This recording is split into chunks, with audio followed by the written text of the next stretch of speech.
Hendrick, your go-to girl for real estate, and I'm here with... I'm Darren Lovell with the Lovell team at Cardinal Financial. Awesome. We have teamed up to put a series of videos together that's going to help you build wealth through real estate. And today we're going to focus on what you as a parent can do to set a good, strong example for your kids. So, you're a parent. What have you done through the years to help guide your children? Well, actually, it started with my dad. My own dad, when I was younger, he always talked to us about saving money and not spending above our means. So we're going to talk about some of those things. And then those things were instilled in me. And I've always been a strict parent. I've always wanted my kids to work. I thought it was important for them to learn to report to somebody else as well as make their own money so they would have it.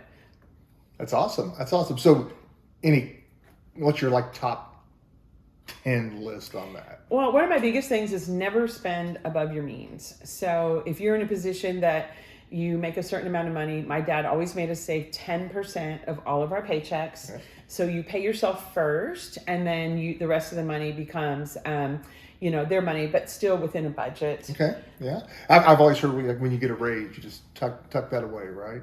Exactly. So if, let's say you're a kid and you're making $200 a week and you start making $300 a week, you need to pretend like you're still making $200 a week and put that $100 away, because you need to be used to spending the $200 a week. That's how you start building money to be able to do other things with it as you get older. Yeah, one of the things I remember is just the cost of things, right?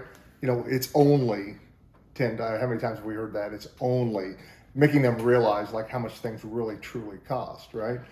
Yes, and they really have to understand that, we talk about, when my kids went off to college, I bought them all a Keurig because they all want to go to Starbucks. It's not just the coffee that they're drinking, it's the activity and the event. When they go, it's so important. It's a lifestyle thing. And if you add up how many coffees these kids are drinking a day, I said, just buy one of the cups and put some water in it and carry it around with you if that's what's important to you. But, Keurigs is way more less expensive for them, and they still get the fix that they want and the caffeine they need in college. So.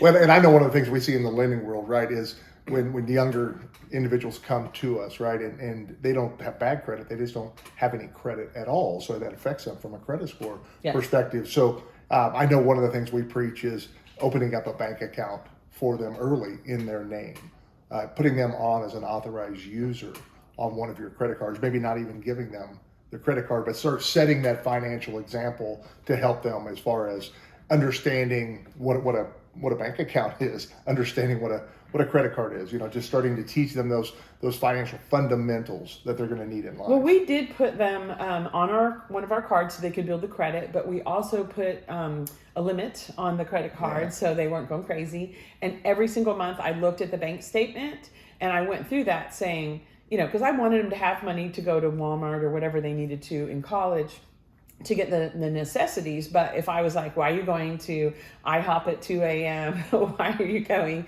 to Starbucks 3 times a day? It just helped me talk. It was an opportunity for me to talk about those different expenditures every month that were unnecessary and alternative things they could have done. So in essence, helping them understand how to manage a budget.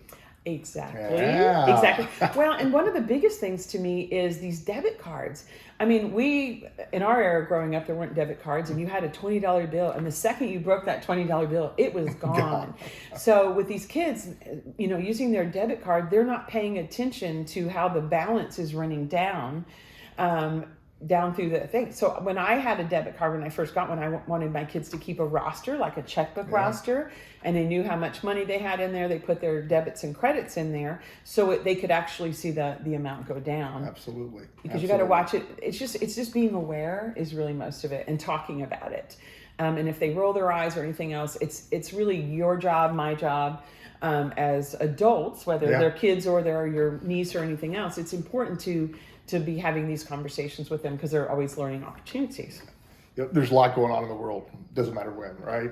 And, kids have so many things going on between school and sports and video games and, and everything else. Current events don't seem to necessarily be something that they're going out and getting on their own. So, as a parent, how do you keep them involved to understand what's really going on in the world and how that may affect them or affects you? as an individual. Well, just as Americans, we are so blessed. We do Yeah. not have any idea how fortunate we are now with the supply chain issues and some other things that we're like, what? There's the shelves aren't full. We're starting to experience what maybe some of the other people are experiencing in the rest of the world, and being grateful for what we have and all of those things. What's going on with some of the places in the rest of the world, in Ukraine and everything else. These are blessings that we have, that our safety and all that stuff, that we just have to remember. And I keep constantly remind my kids, there's other people leaving their country and have nowhere to go, and they don't know what's going to happen to their world. Yeah.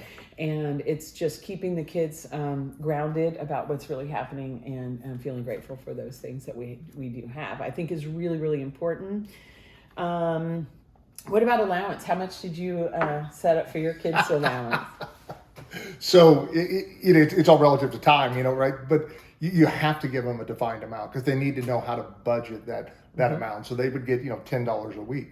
But there were chores involved with that. So you have to earn, if you're just given something, then you don't understand the value of putting in the work that it takes. So if you get that $10 and then you budget that, they have to budget. If they spend it all, it's gone, right? And so there's a learning lesson always involved with that. So you get, whether it's $10 or it's $100, you have to understand how to budget that, because that's teaching them life skills.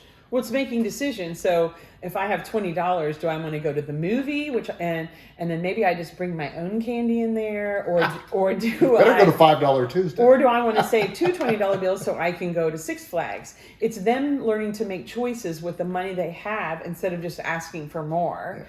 And sometimes I would send Bailey to the movies with $20, and when she would come back, she never said anything, and I said, well, where's my change?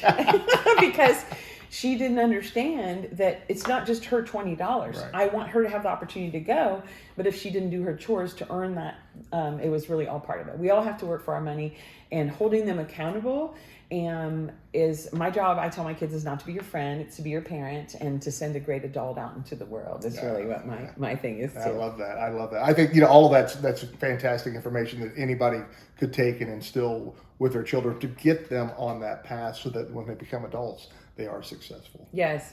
Managing credit cards, it's so exciting when you have a $2,000 limit, and that just means a limit, not what you need to be spending. And I try to teach everybody, my kids, that they need to pay their balance in full every month. I know you need to establish the credit, but that's kind of what the patterns that they're looking for. They're looking for that, yeah. That you can do that, not because these credit cards, the interest rates are so high, and you're borrowing money at the highest percentage rate that you can, is the way you look at it. And then those become sort of a deficit when you try to borrow something, because it's your debt to income ratio. Is that correct? It's the debt to income ratio. That's right. Yes. And it gets scary when, we've met some young people when they're 22 years old that are starting to buy, and they have $30,000, $40,000 in credit card debt. That's really a very scary thing that some of the parents aren't Could take years to get out of. I mean, just meeting that minimum payment, you're paying 20% on credit cards. How do you get out of that hole, right? That's the challenge. Yes. And once again, it just kind of limits you and your opportunities in the future for buying something as opposed to renting. Planning for a rainy day is probably what our grandparents said to us. I always tell my kids, you need to save at least 6 months worth of expenses. Absolutely. My kids are in their 20s and they have car payments and car insurance and things. If something happens to your job or your health or something else, you need to have 6 months worth of money set aside to be able to handle your expenses.